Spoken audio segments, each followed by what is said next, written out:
வா. எங்கம்மா?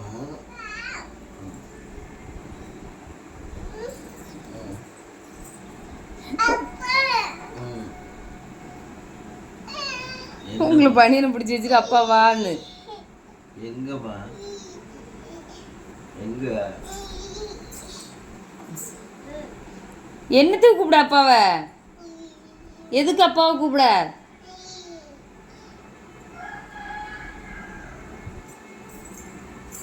இழுத்துட்டு போகுது வருங்க. அட பாவி, எந்திரிச்சு யானு கேளுங்கப்பா, கூட்டுட்டே இருக்கா. அப்பாவா அப்பாவா எங்க? சிறிய பாருங்க. 2 மொட்டையும் ஒன்று போல தான் இருக்கு. என்னன்னு கேளுங்க. அவ எதுக்கு கூப்பிட்டா? எதுக்கு? அண்ணா அப்பா அப்பா வருது. எங்க போனோம்?